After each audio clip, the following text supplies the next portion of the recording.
자, 우리가 앞 시간에 5절에서 10절 말씀, 사마리아의 정치적인 행음과 그 결과에 대해서 살펴보았습니다. 자, 이 시간에는 11절에서 21절 말씀을 공부를 하도록 하겠습니다. 앞 시간에 왜 130여 년 전에 망한 사마리아의 정치적인 행음과 심판을 이야기하고 있을까? 지금은 588년 BC 전후이기 때문에 망해도 너무 오래전에 망한 사마리아를 왜 언급하는가? 그것을 언급하는 이유는 남유다의 예루살렘의 죄를 다뤄주기 위해서, 강조하기 위해서예요. 그래서 11절 말씀을 보면은 그 아후 오홀리바는, 예루살렘은 이것을 보고도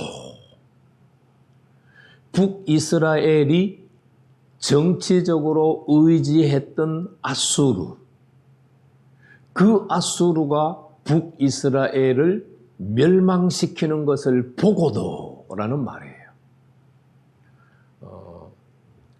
북이스라엘의 멸망은 열왕기하 18장을 꼭 기억하고 계셔야 됩니다. 열왕기하 18장 히스기야 왕 때에 북이스라엘이 멸망당합니다. 그리고는 아수르가 남유다도 침공을 합니다. 히스기야 왕이 하나님 앞에 간청하는 그 말씀들이 열왕기하 18장에 기록이 되어 있습니다. 그래서 남유다, 예루살렘이 북이스라엘이 망하는 것을 보고도 어떻게 했어요? 그의 형보다, 사마리아보다 더 음욕을 품었고, 그의 형의 간음함보다, 사마리아가 간음한 것보다 더 심하게 간음했고, 그의 형보다, 사마리아보다 더 부패했다. 그러니까 예루살렘에 대해서 해머를 들고 꽝 때려놓고 그 다음에 12절부터 이제 말씀을 시작하는 거예요. 예루살렘 130년 전에 망한 사마리아보다 더 간음을 해서 더 부패했어. 하나님이 그것을 강조하시고 이제 12절 말씀을 시작을 하는 거예요. 12절에서 13절은 예루살렘이 아수르와 행음한 사실에 대해서 이야기를 하고 있어요. 12절, 그가, 여기서는 예루살렘이에요. 그의 이웃 아수르 사람을 연애하였다. 3절, 5절, 6절에서 사마리아가 아수르 사람들과 연애를 할 때 어떤 사람들과 연애를 했어요? 아시리아의 아무나 연애의 대상으로 삼지 않았죠? 마찬가지예요. 남유다도 예루살렘도 12절 하반절 말씀을 보면은 화려한 의복을 입은 고관과 감독과 말 타는 자들과 준수한 청년이었더라. 누가? 예루살렘이 연애한 자들이 바로 그런 자들이었다는 얘기예요. 그러니까 사마리아에서 이 잘생긴이라고 하는 단어를 미브하르라고 하는 단어는 특별히 선택한 자, 뛰어난 자라고 말씀드렸잖아요. 사마리아가 특별히 선택한 자들과 행음을 했어요. 정치적인 행음을 했어요. 그런데 남유다도 마찬가지로 특별히 뛰어난 아수르 사람들과 행음을 했다라는 것을 우리한테 알려주고 있어요. 그리고 13절 말씀은 사마리아와 예루살렘을 합해서 표현을 하죠. 그 두 여인이 한 길로 행했다. 사마리아가 살아갔던 길과 유다가, 예루살렘이 살아갔던 길이 다르지 않다는 거예요. 사마리아도 정치적으로 강대국을 의지했고 남유다도 정치적으로 강대국을 의지하며 살았다. 똑같은 길을 걸어왔다라는 것을 우리한테 알려주고 있습니다. 그래서 사마리아가 더러워졌잖아요. 그래서 심판을 받았잖아요. 남유다도 더러워졌어요. 그럼 남유다도 어떻게 될까요? 당연히 심판을 받아야 되겠죠.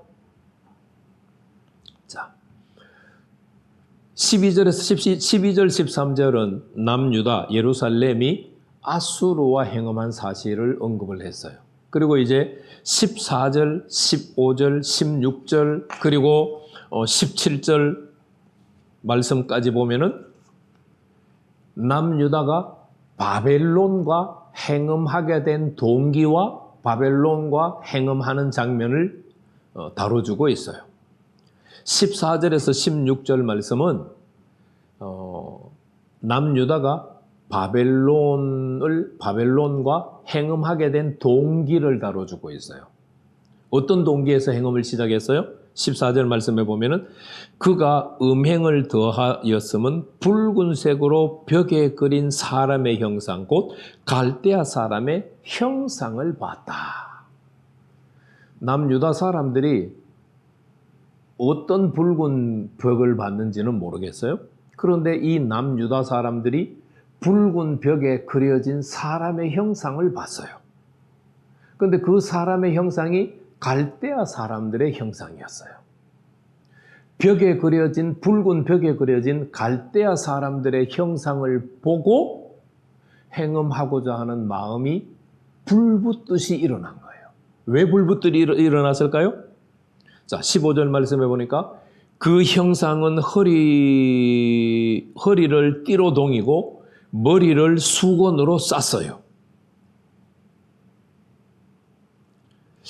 그 용모는 다 준수했어요. 그리고 그의 고향 갈대아 바벨론 사람 같은 것이라고 번역을 했는데 여기서 그의 고향은 단수로 번역을 했는데 히브리어 원문에는 복수예요. 그들의 고향 갈대아 바벨론 사람 같은 것이라. 지금 북이스라엘과 남유다는 누구로부터 시작된 나라예요? 아브라함으로부터 시작된 나라죠. 아브라함의 출신지가 어디예요? 바로 갈대아 우르예요. 바벨론이에요. 그래서 지금 하나님께서 남유다 사람들이 붉은 벽에 그려져 있는 그림을 봤는데, 형상을 봤는데 그 형상이 갈대아 사람들의 형상이었어. 그런데 그들에게 끌려서 왜 끌렸느냐 하면은 15절 하반절에 그들의 고향 갈대아 사람과 같다는 것을 동질 의식을 느껴서라는 이야기죠. 아브라함이 오래전에 갈대아 우르를 떠났어요. 오래전에 2000년, 예를 들어서 그냥 2000년 정도에 떠났다고 생각을 하면 지금은 약 600년이니까 1400여 년이 지났어요. 그런데도 고향 땅에 대한 동경과 고향 땅에 대한 동질감을 느끼고 있다는 거예요. 그래서 정치적인 우상숭배를 시작했다는 것을 우리한테 알려주고 있어요. 16절에 그가 그것을 보고 사랑하게 되어 사절들을 갈대아에 보냈어요. 우리를 도와주세요. 우리와 잘 지냅시다 하고 사절을 보내서 갈대아 사람들, 바벨론 사람들과 행음하기 시작했다라는 것을 우리한테 말해주고 있어요. 자, 그래서 사절을 보내서 초대를 했어요. 그러니까 17절 말씀 보세요. 바벨론 사람이 나와 예루살렘으로 온 거죠. 그래서 어떻게 했어요? 연애하는 침상에 올라 음행하고 그들을 더럽혔다. 남유다가 바벨론에 도와주세요 하니까 바벨론에서 군대를 파견을 해서 남유다를 도와주기 시작한 상황을 이야기하는 거죠. 남유다는 누구를 의지해야 돼요? 그들은 여호와 하나님으로 말미암아 민족이 시작되고 여호와 하나님으로 말미암아 국가가 시작이 됐잖아요. 그러니까 여호와 하나님을 의지해야 되는데 그들이 지금 누구를 의지하고 누구에게 도움을 요청했어요? 아수르에게 하다가 그 다음에 바벨론을 의지하고 바벨론에게 도움을 요청한 거예요. 그래서 바벨론이 와서 남유다를 도와주게 됐는데 그것 자체가 바로 행음의 시작이라는 것을 우리한테 말해줘요. 그러면서 아주 시간을 빨리 그냥 쫙 전개를 했죠. 그런데 그렇게 초대를 받아서 예루살렘을 유다를 도와준 바벨론을 예루살렘이 어떻게 대했어요? 17절 하반절 말씀에 보면은 그가 더럽힘을 입은 후에 그들을 싫어하는 마음이 생겼더라. 그러니까 쉽게 표현하면 바벨론에게 도움을 요청해서 바벨론의 도움을 받고 나서는 곧바로 바벨론에 대해서 미워하고 싫은 마음이 든 거예요. 바벨론을 섬기다가 바벨론을 배반한 두 왕이 있죠. 열왕기하 24장 말씀, 그리고 24장 몇 절인가요? 1절.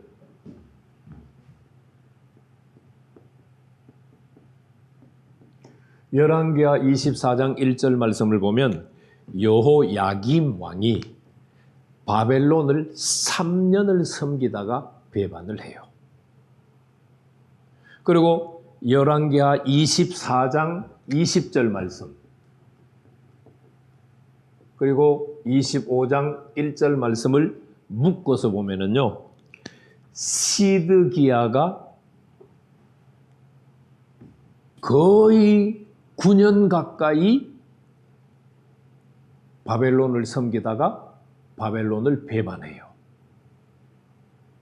그 상황을 지금 17절에서 간략하게 표현을 하는 거예요.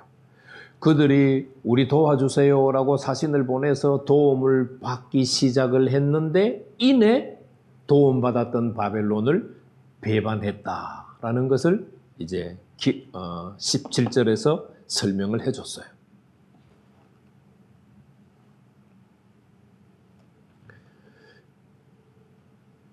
그래서 여호와 하나님이 어떤 마음을 가지셨는가를 18절 말씀에서 설명을 해줘요. 그가 이와 같이 그의 행음을 나타내며 그가 하체를 드러내므로 그가 이같이는 앞에 17절 그리고 14절부터죠. 14절부터 갈대아 우르의 형상을 보고 사모하게 되고 사람을 보내서 그들을 초대하게 되고 그들과 정치적으로 행음하게 된 그 자체를 말해요. 이같이 그의 행음을 나타내며 그가 하체를 드러내므로 내 마음이 여호와의 마음이 그의 형을 싫어한 것 같이 그를 싫어하였다.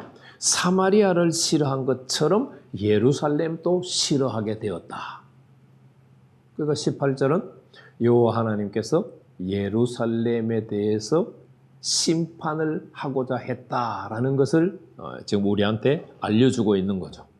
그리고 이제 19절에서 21절 말씀을 보면 하나님이 누구를 들어서 예루살렘을 심판하느냐.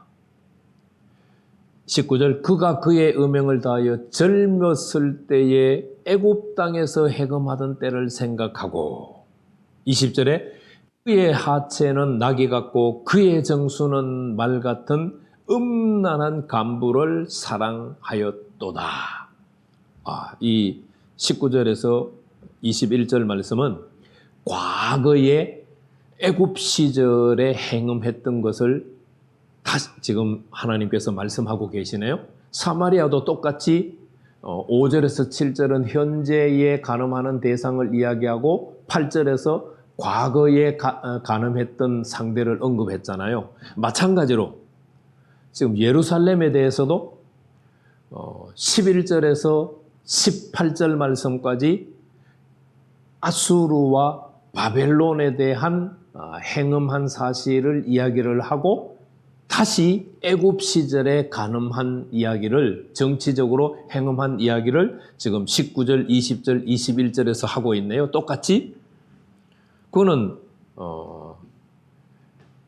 사마리아에 행음한 것과 예루살렘에 행음한 것을 지금 같은 양식으로 설명을 하고 있는 거죠. 그러면서 젊었을 때에 행음을 했는데 누구랑? 애굽 땅에 있던 사람들과. 그리고 그들 20절에서는 애굽의 하체는 나귀 같고 애굽의 정수는 말 같은 음란한 간부를 사랑을 했어요. 그리고 21절에 젊었을 때 행음을 해서 애굽 사람들에게 가슴과 유방이 어루만진 바 당했어요. 그런데 21절 마지막에 보면은 아직도 생각하는도다. 지금 아수르와 정치적인 행음을 하고 이어서 바벨론과 정치적인 행음을 하는 것이 언제부터 시작된 것이라는 거예요?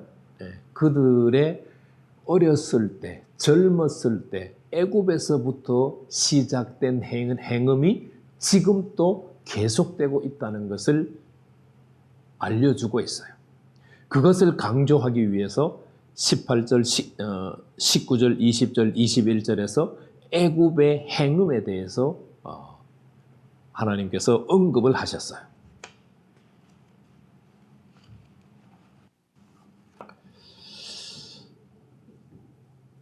자, 우리가 이제 11절에서 21절 단락의 말씀을 생각을 해봤죠. 그 예루살렘에 행음을 하게 된 동기, 같은 고향 사람들에 대한 동질감을 느껴서 행음을 하기 시작을 했다. 그런데 그 행음은 하늘에서 뚝 떨어져서 행음하기 시작한 것이 아니고 과거 애굽에서부터 행음한 것이 아직도 그들 마음속에 남아 있어서 행음을 했다. 라고 하나님께서 지금 말씀하고 계셔요. 자, 그렇다면